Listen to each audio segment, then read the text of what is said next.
It's just almost 2:10. Delighted to say, really pleased to say, we're joined by my guest, Joe Mcelderry. Hi, Joe. Hello, how are you? I'm very well, very well. Good to see you. Good to see you. Thank you for having us today. I just had a look out the window before and you was getting a little bit mobbed there, my friends. We'll get mobbed on Media City. They're lovely. They're lovely when they stop and ask for pictures, and it's nice to see them all because I see a lot of them when I do shows and when I visit Manchester. So when I come back, it's nice to see them. Yeah, and it's normally it's like the kids' program's made over there, and that's that guy from Justin's House is normally the one who's getting mobbed. But they were all over you like a rash. Before we start, what I like to do when I meet a guest for the first time is I like to, because you know what, we can read your website, it's all official. Yes. You know, press releases, the album stuff. These people have brought you, and I've met these people before, we get rid of them, okay? But the real you is what you tweet. So we're having a look at Joe Mcelderry 91. But bearing in mind, I've been on a radio show, so a lot of them are tweets about radio. Yeah, it's fine. Just in case you think, oh God, he's boring. No. Thanks to the cupcake shop for the lovely cakes in Leeds. I got some lovely cupcakes this morning, which is very nice. In Leeds, free? Free cupcakes. Free cupcakes. Free cupcakes, and I got a free this morning, which I tweeted. You'll see there's a picture of a champagne basket filled with Diet Cokes because the hotel had done some research and realised I like Diet Coke and left them in my room in a champagne flute, which was very nice. Fantastic. Was that a posh hotel? Where was that, in Yorkshire that somewhere? Was in Leeds. Leeds. If you're getting free stuff in Yorkshire, you're doing very well, Joe Mcelderry. You have been on the radio tour, haven't you? Yeah, I've been everywhere. I've been all over doing the work. Yeah. Doing the work, mate. Doing the work. It's good fun though, because I enjoy it. You do, and I've met you before in a previous, well, not in your previous life, in my previous life, and you're a very kind of open kind of guy. I'm not going to ask you the question that you always get asked. Are you chuffed about that? What one? Oh, well, there's two questions, isn't there? There's one where we could talk about your sexuality all afternoon, yeah. Or we could go, do you still speak to Cheryl?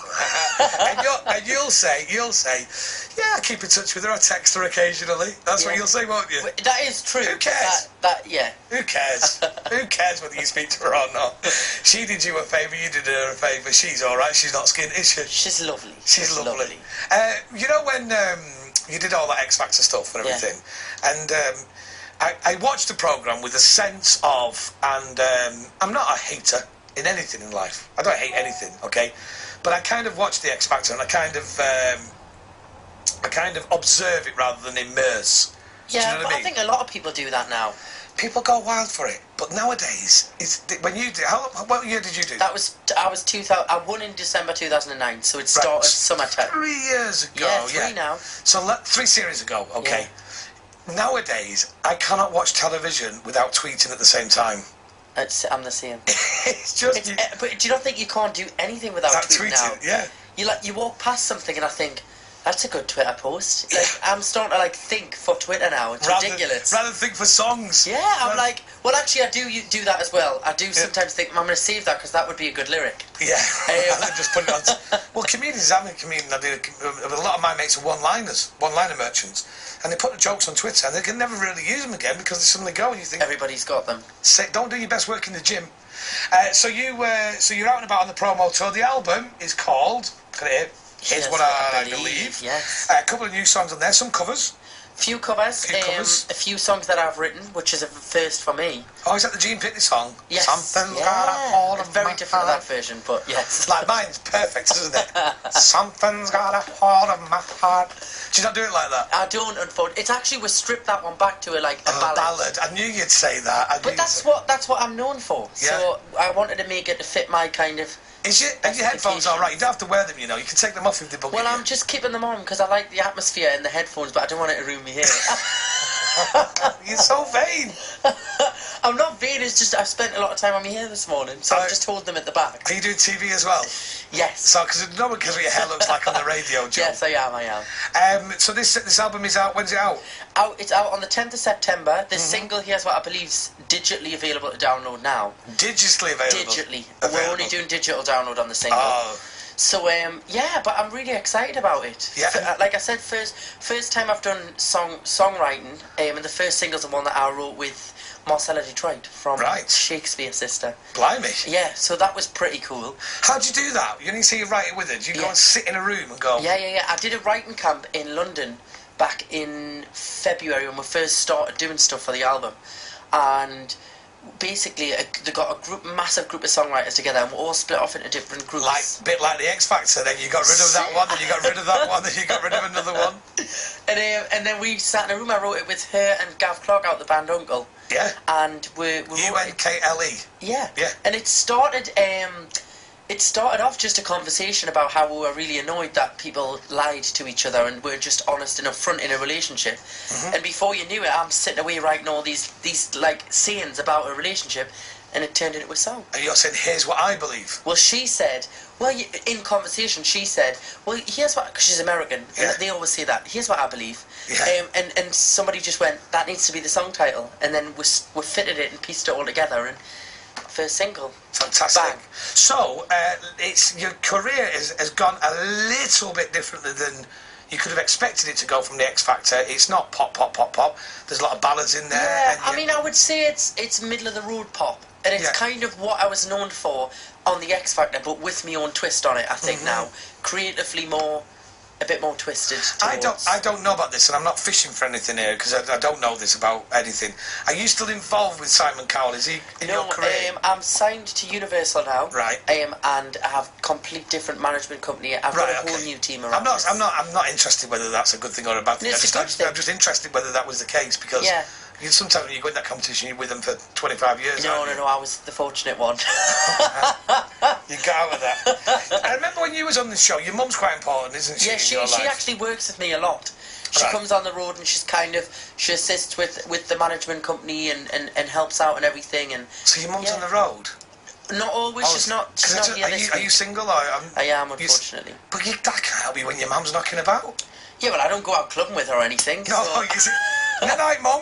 Yeah. You took her up in the hotel. No, she doesn't do that thing because when you go out with your kids and you get adjoining rooms in the hotels, no, so she can check up on you. We're very good. You know, we don't kind of cramp each other's space, and we're very aware that we'll have our own lives. Hang on a minute. Is your mum single? No. Oh, right, I was going to say, because she could be on the pull as well, couldn't she? She could be doing it herself. That's why she's going on the road hanging around with you. Listen, should we play your song? Yes. It's called Here's What I Believe. We're going to play this, and then I believe we're going to do something live for us as well. I'm going to sing live. What are you going to do? I'm going to sing another new song, original song off the album called To Have a Broken Heart. Could you not stay around for a few more minutes, and me and you could do Something's got a hold of my heart. Oh, this is going to be brilliant. Right, Joe Mcelderry's song on BBC Radio Manchester is called Here's What I Believe. Have a listen.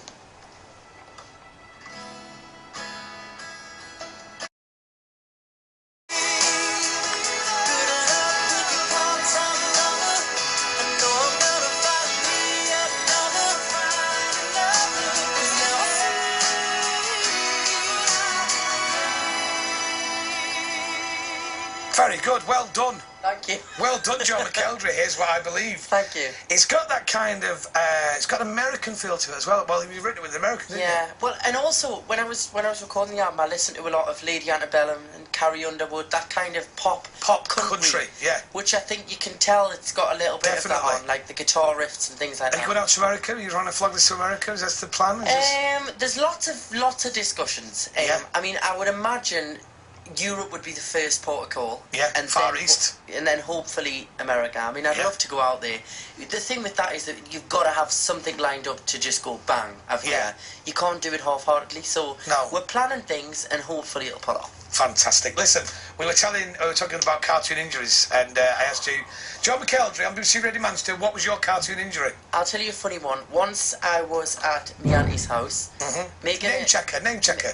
She's called Chris. Auntie Chris. Right. And she, we were making jelly. She was out, and me and my cousin were making jelly. Surreptitiously, were you doing it? Were you being naughty? No, just cooking some jelly. That's fine. Cooking whatever you do with it. Poured the hot water in.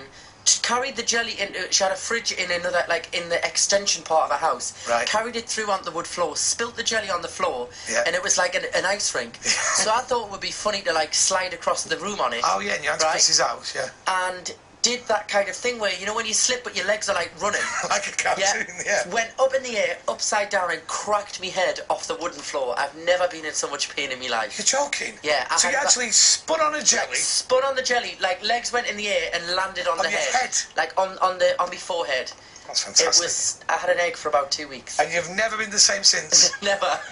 Joe Mcelderry's going to be playing live for us next on BBC Radio Manchester. Got a nice poppy feel to it, hasn't it? Joe liked that one, didn't you, Joe? Yeah, oh, where are you, Joe? Are you there? Can you hear us? I can hear you now. You like that? You like that? That was great. It was very good. In fact, anyway, is this the news musical? Dominic's joining us now. Hi, Dominic. Oh, where are you? Are you there? Oh, no, where are you? Where have you gone? Oh, you're there, you're there. Speak, Dominic. I'm here. All right, good. Dominic's a guitarist. I am. Just to prove he's a guitarist. Well, that was clever. That was clever. What are you going to play for us then, Joe? We're playing a new song off the album written by the very talented Belle Humble. Belle Humble? Yeah, she doesn't like to brag about it, does she?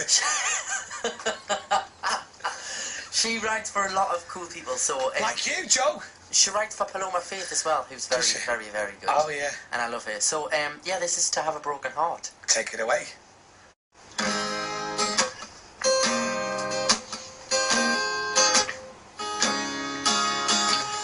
People tell me I'm too young to know that I'll get over you and time will let you go, but they don't feel the way I feel right now.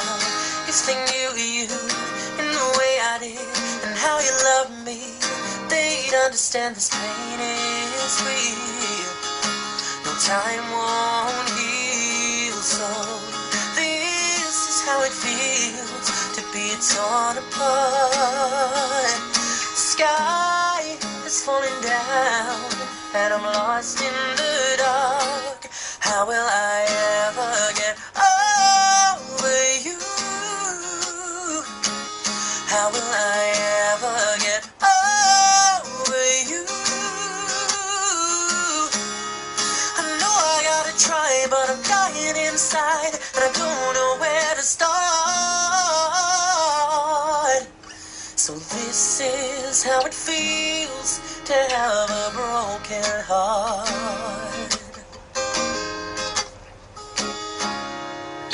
The world looks different now, and I realize I'm not invincible. I'm just another guy who paid the cost, who loved and lost. I wonder where you are. No, I can't stop myself. Keep thinking that maybe you're with someone else. It's killing me. I want to be free, so this is how it feels to be torn apart. The sky is falling down and I'm lost in the dark. How will I ever get over you? How will I ever get over you? Yeah, I know I gotta try, but I'm dying inside and I don't know where to start. So this is how it feels to have a broken heart. Ooh, yeah. Ooh,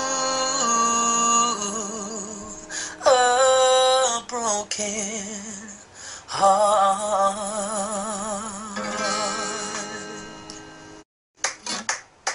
Thank you very much. Thank you very much. It's always a nice experience to be in the studio with two people performing, not knowing where to look, but it was brilliant. And do you know what's even better about it? You finished perfectly in time for the 2:30 news. That was just fabulous. Wonderful. I'm sure you're chuffed about that.